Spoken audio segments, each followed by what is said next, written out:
Hello दोस्तों, जय माता जी। आज मैं आपको इस वीडियो में उत्पन्ना एकादशी व्रत कथा बताने जा रही हूँ, जो 15 नवंबर 2025 को शुरू होगी और इसका व्रत का पारणा 16 नवंबर को किया जाएगा।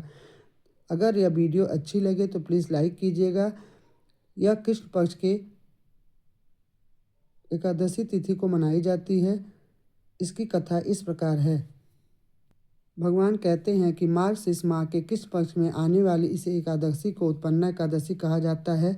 यह व्रत शंखोद्धार तीर्थ के स्नान करने, भगवान के दर्शन करने से जो फल प्राप्त होता उसके बराबर पुण्य मिलता है। यह व्रत करने वाले भक्त को चोर, पंखड़ी, पाखंडी, परस्त्री, निंदक, मिथ्याभाषी तथा किसी प्रकार के पापी की बात नहीं करनी चाहिए। इसका महात्मा यह होता है कि इसकी कथा इस प्रकार है, ध्यान से सुने। युधिष्ठिर कहने लगे, हे भगवान, आपने हमारे हजारों योग का लाख गौदान को भी एकादशी व्रत के बराबर नहीं बताया, सो यह तिथि सब तिथियों में से उत्तम कैसे बताई है। भगवान कहने लगे, हे युधिष्ठिर, सतयुग में सूर्य नामक दैत्य उत्पन्न हुआ। वह बड़ा बलवान और भयानक था।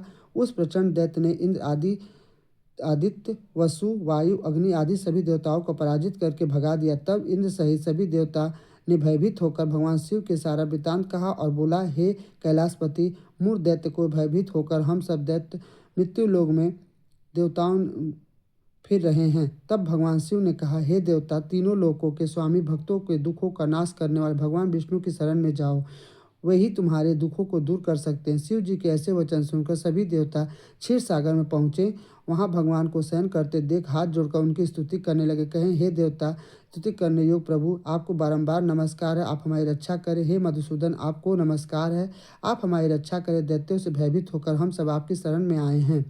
आप इन संसार के कर्ता, माता पिता, उत्पत्ति पालन करता, संहार करने वाले, सबको शांति प्रदान करने वाले, आकाश पताल सबके पितामह हैं। ब्रह्मा, सूर्य, चंद्र, अग्नि, सामग्री, होम, आहुति, मंत्र, जाप, यजमान, यज्ञ, कर्म, कर्ता, भोक्ता सब आप ही हैं। आप सर्वव्यापक हैं। आपके सिवा तीनों लोकों में चर तथा अचर में कुछ भी नहीं है। हे भगवान, दैत्यों ने हमको जीत कर स्वर्ग से भ्रष्ट कर दिया है।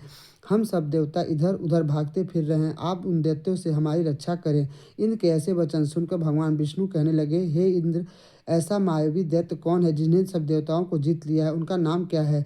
उसमें कितना बल है और ये किसके आश्रय है तथा उसका स्थान कहाँ है? यह सब मुझसे कहो। भगवान के ऐसे वचन सुनकर इंद्र बोले, भगवान, प्राचीन समय में एक नाड़ी जंग राक्षस था। उसके महापराक्रमी लोक विख्यात मुर नामक एक पुत्र हुआ। उसकी चंद्रावती नाम की नगरी है। उसी ने सब देवताओं को स्वर्ग से निकालकर वहां अपना अधिकार जमा लिया है। उसने इंद्र, अग्नि, वरुण, यम, वायु, चंद्रमा, नेतृत्व आदि सभी का स्थान पर अधिकार कर लिया है। सूर्य बनकर स्वयं ही प्रकाश करता है, स्वयं ही मेघ बना बैठा है और सबसे अजेय है। असुर निकंदना, उस दुष्ट को मारकर देवताओं को अजेय बनाइए। यह वचन सुनकर भगवान से कहा कि हे देवता, मैं शीघ्र ही उसका संहार करूंगा। तुम चंद्रावती नगरी जाओ। इस प्रकार कहकर भगवान सहित सभी देवताओं ने चंद्रावती नगर की ओर प्रस्थान किया। उस समय जब दैत्य सूर से मुर सेना सहित युद्ध भूमि में गरज रहा था, उसकी भयानक गर्जना सुनकर सभी देवता भय के मारे चारों दिशाओं में भागने लगे। जब स्वयं भगवान रणभूमि में आए तो दैत्य उन पर भी अस्त्र शस्त्र आयुध लेकर दौड़े। भगवान के उन सब के सामने अपने बाणों से विध डाला। बहुत सारे दैत्य मारे गए, केवल मुर बच रहा।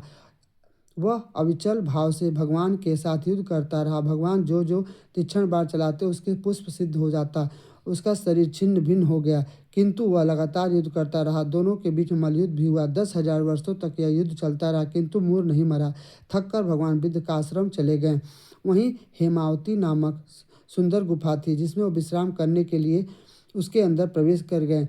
यह गुफा 12 योजन लंबी थी। उसका एक ही द्वार था। विष्णु भगवान वहां योग निद्रा की गोद में सो गए। मूर के पीछे पीछे आ गया और भगवान को सोया देखकर मारने के लिए उद्यत हुआ और भगवान के शरीर से उज्जवल कांतिमय रूप वाली देवी प्रकट हुई। देवी ने राक्षस सुर मुर को ललकार कर युद्ध किया और उसे तत्काल मौत के घाट उतार दिया। श्री हरि जब योग निद्रा की गोद से उठे तो बातों को जानकर उस देवी से कहा, आपका जन्म एकादशी के दिन हुआ है, अतः आप उत्पन्ना एकादशी के नाम से पूजित होंगी। आपके भक्त वही होंगे जो मेरे भक्त होंगे। जय श्री हरि। इस तरह से उत्पन्ना एकादशी की व्रत कथा समाप्त होती है। अगर यह जानकारी अच्छी लगी हो तो आप लोग ओम नमो भगवते वासुदेवाय कमेंट सेक्शन में ज़रूर लिखिएगा। धन्यवाद। जय माता जी।